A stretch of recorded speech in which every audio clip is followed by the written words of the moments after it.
Alrighty, guys, All Facts Media here. My name is Andrew Robinson. I'm joined by my twin brother, Aaron Robinson. Today, we are joined by former Dartmouth grad and the new addition to the Temple men's basketball program, Brendan Berry. So, Brendan, thank you for joining us. Hey, man. Appreciate you having me on. No problem, man. So we're going to get right into it, man. Obviously, this is a very unique time, obviously, with the coronavirus and a lot of very unconventional things that have been taking place lately. Walk us through what your past couple months have been like. I mean, I remember in the springtime, you entered the transfer portal. You elected to kind of come back to Dartmouth. So kind of just walk us through what the last couple of months have been like, kind of what your plan initially was, and then kind of what happened just yesterday. Yeah, so it's been wild. Even going back to last September when I had to get my hip surgery repaired. So I missed all last year, and with the Ivy League rules, they're really weird. You can't play as a graduate student. So I figured, why not go in the transfer portal, see if there's an opportunity out there that I really like, and so I did that, and I heard from a bunch of schools, and then it kind of came decision time last April, and ultimately I decided to go back to Dartmouth. And to do that, I had to switch up my classes, so I had to be out of classes in the spring, and then spread those out over this fall and winter. And I was excited to do that, man. I feel like we had a great team coming back, borderline top 100 team.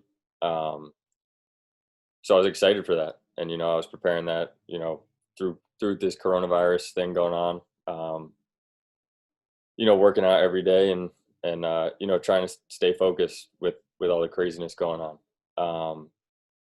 So then, once September hit and there was all this uncertainty about, college football, college basketball, it was coming time to make a decision on things like that. So I decided to enroll in all my courses that I had left for the fall term. And while still having the option to withdraw from two, so I could enroll in the winter again and play. So I did that. And then kind of once the Ivy League decision came out, I realized I was going to stay in all the classes and graduate. And then it was just, Temple was there and they recruited me really hard. And that's probably where I would have gone to anyway if I decided to leave. So, I'm excited for this new opportunity and just excited to play again. Yeah. Now, what about Coach McGee and that staff at Temple, made you feel comfortable enough, to call that place your home? Right. Yeah. I think he's just a player's coach. He really lets his guys play their games, and that's exciting for me. I think at Dartmouth we ran more of the offense was kind of set. It was all reads and equal opportunity, which was very good. Our offense was really good my junior year, but that could get stagnant at times, and we might have led the league in like shot clock violations just because we were moving the ball around so much, as you guys know from playing us. Yeah. But yeah, I think it's more of an open offense, which I'm excited to play in, and and at the end of the day, it comes down to defense and rebounding too, which I definitely got to lock in for. Like, kind of walk us through the moment where you actually had to make that choice. Obviously the Ivy League, obviously announced that they weren't going to have winter sports. And I mean, things moved very quickly from that point to when you were announced that you were going to graduate and go to Temple. So kind of what was that process like? Did you just call Coach McGee up and say like, hey, can I still come? Or like, how did that go down? Yeah. So that's interesting too, because, I made that decision back in April that I was going to stay at Dartmouth. Right. But, I figured like I'd just be taken out of the transfer portal and like that would be that. Right. But I guess that doesn't happen. I guess I was supposed to do that myself. So then back in, I think it was like early September, one of the assistants called me up because they had an injury from a point guard, and he was like, "What are the chances you could still come here, graduate?" And I told him I was still focused on going back to Dartmouth, but that was good to have in the back of my mind. But yeah, so I was talking to him all throughout the fall, and a couple other schools reached out, but I pretty much knew that Temple was the one for me. Now, taking us back to the spring, what what made you decide to come back to Dartmouth as opposed to maybe coming to Temple, back in April? What was it that specifically made you say, I'm gonna pass up on these schools and come back to Dartmouth? Yeah, that's an interesting question. I mean, just everyone's dream growing up, especially through basketball and everything, is you want to play high major. You want to obviously go to the NBA, do all that stuff. So having opportunities to play in the ACC, Big East at Temple, it's really hard to pass up. But at the end of the day, when you spend 4 years of your life, grinding with the same guys and just trying to win, and I felt like for one, we had a really good team coming back, and we had a chance to do things at Dartmouth that haven't been done in years. And I think that was one of the main things, and also I just felt like I just had unfinished business there. I came in with the goal to win the Ivy League, and obviously fell short of that. And I kind of just want to finish where I started, and then you see a lot of grad transfers that transfer up to these Power Five schools. The fit just isn't right a lot of the time. So for me, it would have taken like an absolutely perfect situation at one of those schools to leave, and I just think I didn't find that in that process.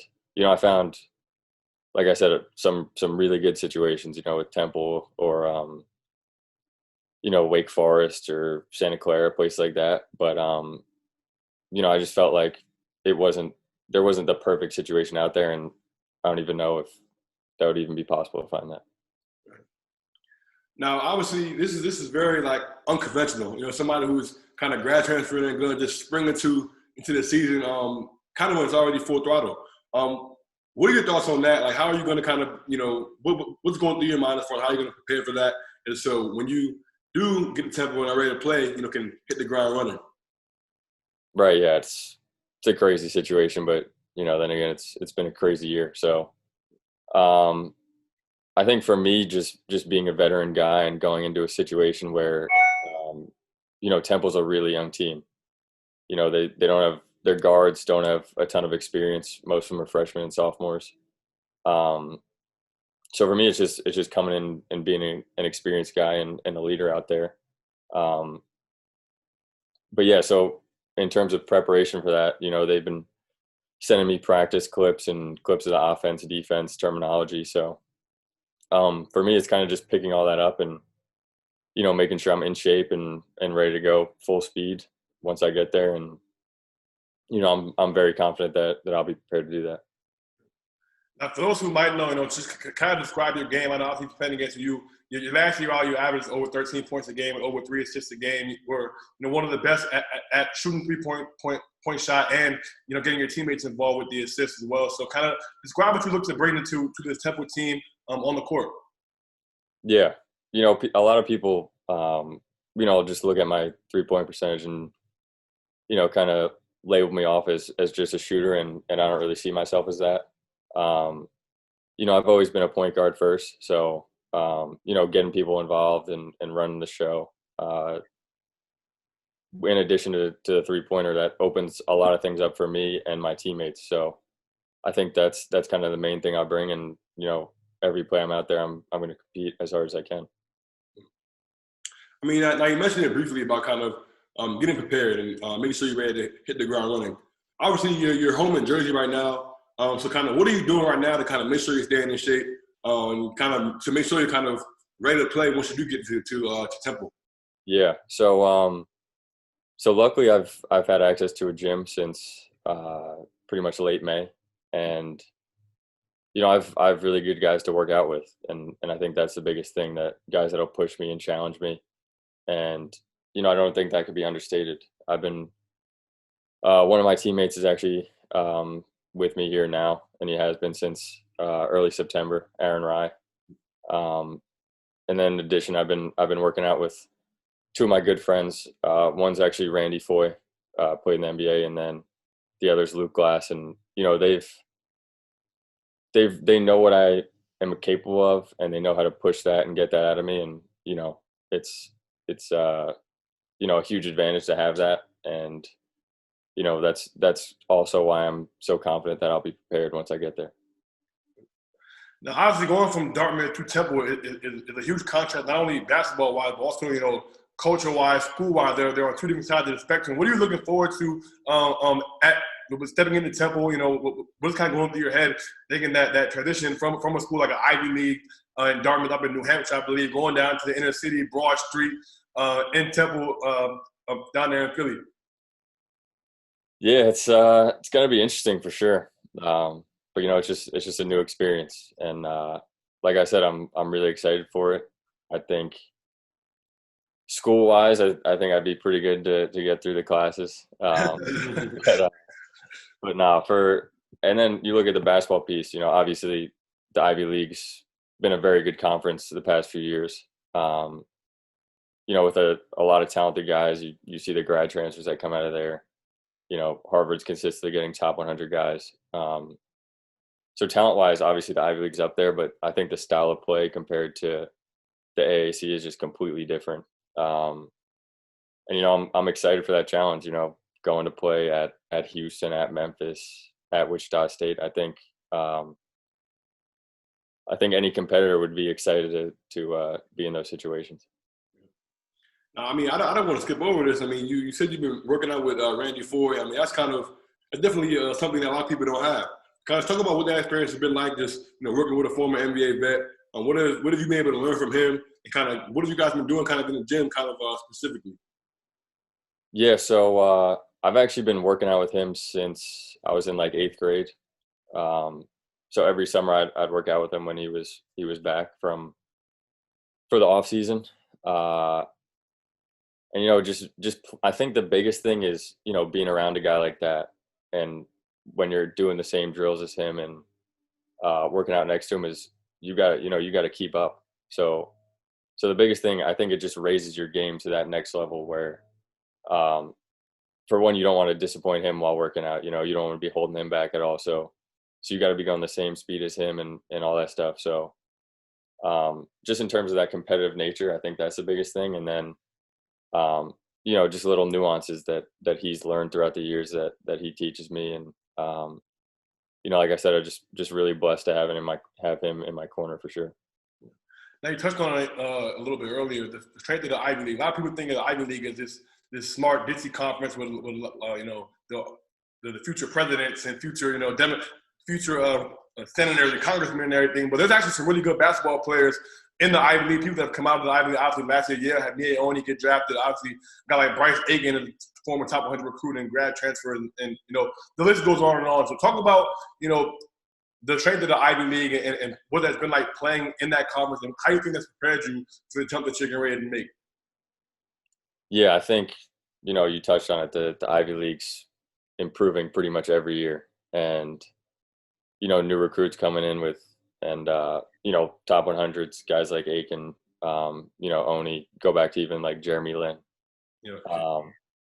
But I think the biggest thing is how detailed all the scouting reports are. So pretty much other teams know my game down to a T, which has caused me to adjust to these lineup or these scouting reports, and kind of just raise my game to that next level. And I think that was a really big challenge for me, especially when you're playing back to backs. During conference play, when you're going to Columbia Friday night in New York City, and then going up to Cornell and Ithaca, and you're getting there Friday night at 3 a.m. So yeah, I think the biggest thing is mentally. Obviously they're great players, and they're great players everywhere, but that talent level is definitely huge, and then just mentally preparing for all the different things you're going to see. Now, what have the coaches at Temple told you about what your role will be this season? Obviously coming in late, but kind of just what are you expecting to kind of step in there and be able to do this season? Yeah, I mean, personally, I think I could have an immediate impact, and that's what they've told me. like I said before, I think the biggest thing is just coming in as a veteran presence. You know, I've played, I think, like 2,500 college minutes, so you know, I've seen pretty much everything. I've been in a college film room for 4 years. You know, like I said, I've just seen pretty much everything there is to see in terms of, you know, different offenses, defenses, different reads off, you know, type of ball screen or handoff or something like that. So just being that veteran presence, I think, is huge, especially with how young they are at the guard position. And, you know, obviously just getting guys involved on offense and stretching the defense. Obviously, this year is like you said, touched on many times, a bizarre year. The NCAA already said they're going to give players an extra year of eligibility next year. Is that something that you've discussed with the Temple staff, or something that you thought of, you know, in your own head about whether you're going to be considering taking that extra year, or you think this is going to be your last go around? Yeah, I'm not completely sure. Even talking to the Temple, they don't know if they'll be allowed to bring guys back or not in terms of, you know, the seniors. I think a lot depends on how this year goes, and you know, I think if this year's taught us everything, it's just, you know, take it a day at a time, because we got no idea what tomorrow holds. So that's kind of been my mentality, just, you know, getting better every day and preparing as best I can. Now, Temple's a program that has tons of history. I mean, going back in the day when they were, you know, one of the best teams in the country. So, I mean, what are your goals for this season? Obviously, you mentioned how you guys have a young team, new coach, and things like that. So, I mean, what do you think that you guys can achieve this year at Temple? Yeah, that's I think for me, it's just me personally. My goals, I just want to go in, compete every day, and, you know, do what I can to help win. In terms of team success, like, I don't really know. Like, for me, it's just winning as much as possible. You know, back at Dartmouth, I didn't win as much as I would have liked to, and I think that's one of my biggest regrets is in not being able to go back there. Is, you know, I kind of wanted to help change and push that culture forward even more. Um, and then in terms of Temple, yeah, just kind of helping continue build the culture they're building and just win as much as possible. Yeah. Now, on a little lighter note, obviously getting ready to go on the Philly, famous for the Philly cheesesteaks. You're a Jersey guy, you know. Have you had Pats? Have you ever had Dino's, man? What are you looking forward to, man? The cheesesteaks in Philly are definitely elite. So, have you had any of the three cheesesteaks, or are you looking to go out there and try some new ones? I'm definitely looking forward to trying some new ones. I'm a big cheesesteak guy. I've never had any of those famous like Pat or Geno's ones. I'll definitely have to check that out. But I've definitely had my fair share of those back in the day. Yeah, make sure you go in and get down to Pat's or Geno's. You got to double back with us and tell us which one you like better. All right, I'll definitely test that out. Not for sure, man. Also, obviously, you know, we know the Barry name is something that is synonymous throughout the basketball world, things like that. Who is the best shooter in the family out of all the Barrys? Who is the best shooter? Wow. I mean, yeah, you talk about distant relatives. You know, Rick is my grandpa's cousin, so. But yeah, I would say, I mean, it's got to be me. Oh yeah. I mean, you can't be shooting underhand free throws. You know, that's just not it. Love it, man. I wouldn't expect any other answer, man. If you said somebody else, I would have questioned you a little bit. So I know you're destined for success. Well, that was our last question that we have for you, man. Thanks a lot for taking time out of your day to sit down and talk to us, man. Definitely gonna be following you guys up there at Temple. So best of luck to you, and you know what I'm saying, go Temple and make the best of it. Appreciate it, man. Definitely will. Thanks for having me, guys. No problem, man. Thank you.